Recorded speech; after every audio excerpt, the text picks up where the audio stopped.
Cinderella एक बहुत प्यारी और मासूम लड़की थी। उसके माता पिता मर चुके थे। वो अपनी सौतेली माँ और 2 सौतेली बहनों के साथ रहती थी, जो कि उसे बहुत सताती थी। सिंड्रेला की जिंदगी दुखों से भरी हुई थी। तभी राज्य के राजकुमार ने राज्य की किसी लड़की से शादी करने का तय किया। उसने महल में होने वाली दावत में राज्य की सभी कुंवारी लड़कियों को इनवाइट किया। सिंड्रेला की सौतेली बहनों ने उसे दावत में जाने से मना कर दिया और खुद पार्टी में चली गई।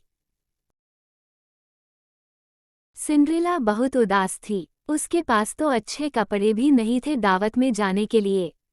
एक परी जिससे कि उसका दुख देखा नहीं गया, उसने सिंड्रेला को कहा कि वो उसे पार्टी में जाने के लिए तैयार करेगी, लेकिन 12 बजे उसका जादू टूट जाएगा, उससे पहले उसे वापस आना होगा।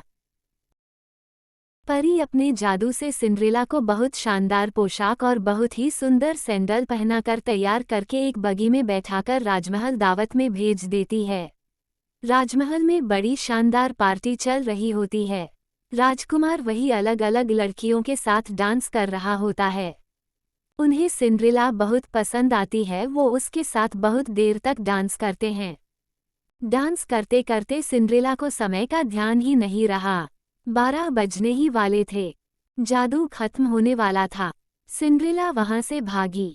वो बहुत जल्दबाजी में थी। इस हड़बड़ी में उसके एक पैर की सैंडल वहीं निकलकर गिर गई। राजकुमार वो सैंडल लेकर अपने सैनिकों के साथ सिंड्रेला को ढूंढने निकल पड़ा।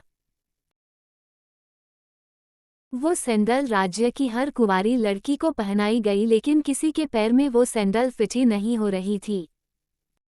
लास्ट में जब वो सैंडल सिंड्रेला को पहनाई गई तो वो उसके पैर में फिट आ गई। राजकुमार सिंड्रेला को पाकर बहुत खुश हुआ और उसने उसे शादी के लिए प्रपोज किया। सिंड्रेला ने राजकुमार का प्रस्ताव मान लिया और फिर उनकी शादी हो गई।